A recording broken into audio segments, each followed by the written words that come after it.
Ici, pas d'étoiles ni de grains cosmiques à l'horizon. Et pourtant, dans cette salle blanche du Centre spatial de Toulouse, le télescope de la mission Pilote s'entraîne déjà à observer l'univers. Là, on a une source de lumière qui nous permet de simuler l'émission des poussières interstellaires. Donc, on va avoir un faisceau qui arrive sur le miroir primaire ici. Donc, le miroir, c'est un miroir en alu qui a 1 mètre de diamètre. Il va concentrer le faisceau de lumière vers ce cryostat qui est là. Donc, le cryostat, ça permet de refroidir des optiques qui est à l'intérieur, des détecteurs. Et ça va permettre de mesurer la polarisation de l'émission de ces poussières. Les milliards de grains de poussière qui nous entourent sont orientés comme de petites boussoles le long des lignes de champ magnétique de notre galaxie. Elles émettent alors une lumière polarisée caractéristique de leur orientation et donc de ce champ magnétique. C'est justement cette lumière que Pilote va observer.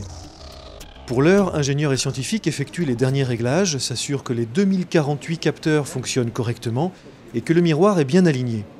Un détail toutefois, le télescope va être embarqué sous un ballon stratosphérique et s'élever jusqu'à 40 km d'altitude. On va régler cet instrument au sol, à une température de 20 degrés, mais quand il va partir dans la stratosphère, il va atteindre des températures de, par exemple, moins 40 degrés Celsius, etc. Et donc, comme l'ensemble de la structure est en aluminium, ça risque de se déformer. Donc, une fois qu'on l'aura réglé, qu'il sera bon en salle, il faudra qu'on le dérègle pour qu'il soit bon en vol. Et ça, c'est pas simple, ça demande plus que du réglage, ça demande aussi de la simulation, des calculs, et c'est assez complexe.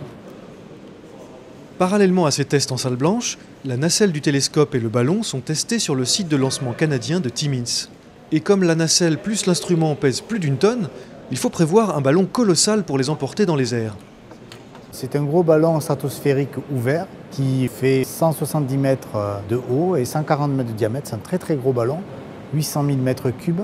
Donc Pilote va atteindre à peu près 40 km, ce qui va faire que l'atmosphère va être beaucoup plus ténue, va enlever toutes les molécules de l'eau qui nous gênent au sol, puisqu'elles émettent là où on veut regarder. Et donc il va rester une très petite partie qui ne va pas nous gêner et nous permettra d'avoir un bon signal. Moins peut-être qu'un satellite, mais la différence sera faible. Soit on fait ça avec un satellite, ce qui coûte très cher, soit on fait ça avec un ballon, avec un prix réduit. Et on a aussi la possibilité de récupérer l'instrument si l'atterrissage se passe correctement.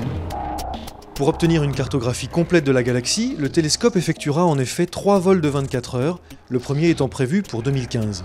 Après quoi, les scientifiques pourront étudier la structure du champ magnétique de notre galaxie et préciser son rôle dans la formation des étoiles.